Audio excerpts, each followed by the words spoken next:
ची बातमी आहे ती निवडणुकीच्या संदर्भातली आहे। घरोघरी प्रचार करायला दिलेली मुभा वादात सापडली आहे। निवडणूक आयोगाने घरी जाऊन उमेदवारांना प्रचार करण्यासाठी जी मुभा 2022 मध्ये दिली आहे त्या बाबतीत नवा नियम समोर आला आहे। अर्थात 2022 ला हा नियम बनवला असा आयोगाचा बचाव आहे आणि हा आयोगाचा बचाव वादात सापडलाय। जाहीर प्रचार हा 48 तासांपूर्वी बंद करायला हवा, मात्र घरात प्रचार पोहोचून करायचा असेल तर तो मतदान सुरू होण्यापूर्वीपर्यंत करता येतो असं आयोगच म्हणतोय। यानं बऱ्यापैकी गोंधळाची परिस्थिती निर्माण झाली आहे। हाच विषय घेऊन दिनेश वाघमारे राज्य निवडणूक आयुक्तांच्या पत्रकार परिषदेत काय गोंधळ झाला तो आता आपण ऐकणार आहोत। प्रचारासाठी जी मुदत आहे ती 48 आवर्स बिफोर 48 तासाच्या अगोदर प्रचार हा समाप्त होतो। 48 तासाच्या म्हणजे आता बेसिकली 15 तारखेला निवडणूक आहे आणि त्याच्यामुळे 13 तारखेला 5:30 नंतर हा प्रचार करता येणार नाही।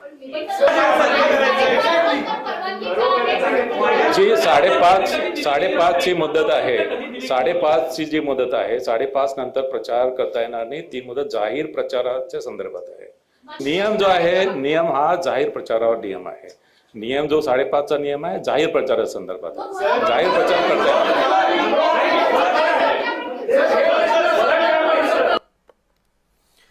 इतक्या गदारोळामध्ये जी पत्रकार परिषद झाली त्याला आमचे प्रतिनिधी शुभम उमाळे उपस्थित होते। शुभम, पटकन आपल्याला एका मिनिटामध्ये उत्तर द्यायचं आहे की ज्या पद्धतीने प्रश्नांचा भडीमार सुरू होता त्या प्रश्नांच्या भडीमाराला राज्याचे निवडणूक आयुक्त समर्थपणे पेलू का शकले नाहीत, उत्तर का देऊ शकले नाहीत?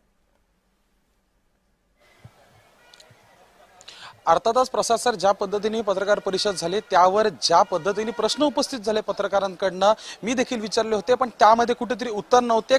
खरं चित्र हे काहीतरी असं होतं की एखादं वाक्य किंवा एखादी जी गोष्ट जो नियम बनवलेला आहे तो फक्त जाऊन सांगून येणे, त्या व्यतिरिक्त त्यांना कोणतंही कदाचित ब्रीफिंग हे देण्यात आलं नव्हतं, म्हणून हे असं झालंय का हा एक देखील अंदाज लावण्यात येतोय। पण सध्या आता 5:30 वाजून गेलेले आहेत। उमेदवार जे आहेत घरोघरी जाऊन आपला प्रचार करत आहेत।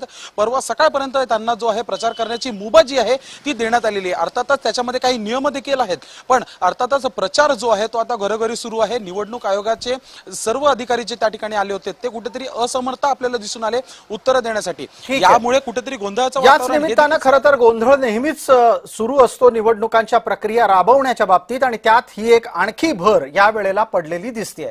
धन्यवाद शुभम।